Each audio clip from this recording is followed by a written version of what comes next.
title of my research is The Psychological Impact of Covid-19 Pandemic on Mental Health Practitioners in Selangor, Malaysia.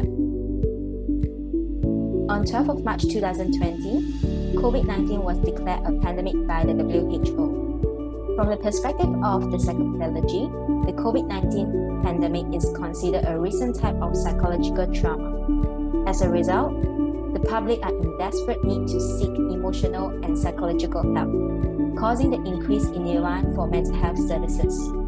For mental health practitioners who are providing services, literature has shown that they are susceptible to emotional contagion when they are affected by the experience of the clients. Moreover, the shortage of mental health practitioners in Malaysia, with the increase in demand for mental health services, has led to many concerns of accumulative compassion fatigue. I believe that it's very, very important to prioritize the well-being of mental health practitioners because they play a very crucial role to combat the pandemic. Unfortunately, there is very limited research about the psychological impact of COVID-19 pandemic on the mental health practitioners in Selangor, Malaysia. Therefore, this study aims to explore the psychological impact of COVID-19 pandemic on the mental health practitioners.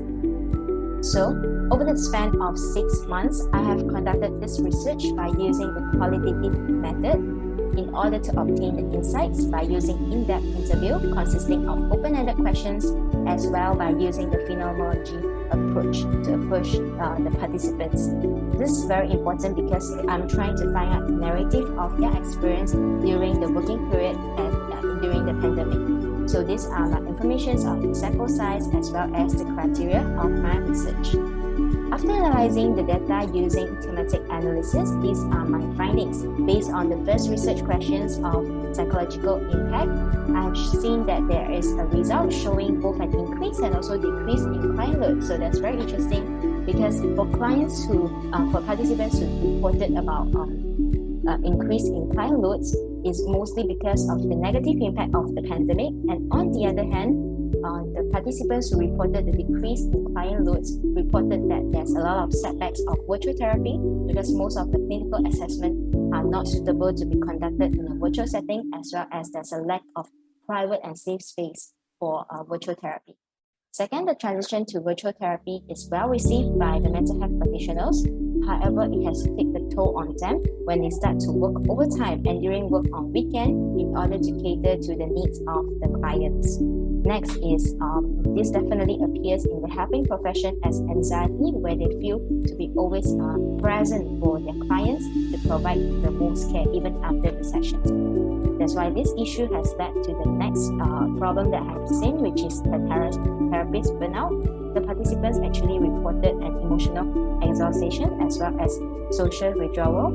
In fact, they have a lack of motivation when it comes to work when they cannot manage the workload. However, all this is in contrast with the last finding that I found, which is enjoyment of work, because all the participants in this study has expressed utmost personal intrinsic motivation to be involved in this helping profession. Other than that, I also explore on another research questions on the coping strategies of the mental health practitioners. First is found that organizational supervision is very helpful, as well as prioritizing the working relationship with their peers and supervisor. One important one is a free therapy that's provided. This has provided a very strong emotional support to the mental health practitioners. Other than that, social support as well as self-care techniques is also very important as coping strategies for the mental health practitioners.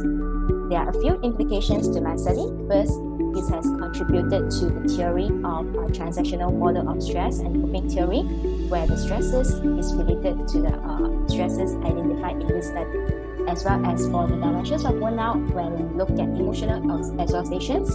And as for the practical implication, the identified stresses in this study can actually better help the practitioners to be equipped and to be prepared in terms of knowledge as well as administrative support during the next crisis. Most importantly, this study actually focuses on recognizing and acknowledging the occupational vulnerability of the practitioners, where it's okay to seek help and it's okay to ask for help in this profession. So that's all for my presentation. Thank you so much everyone for listening.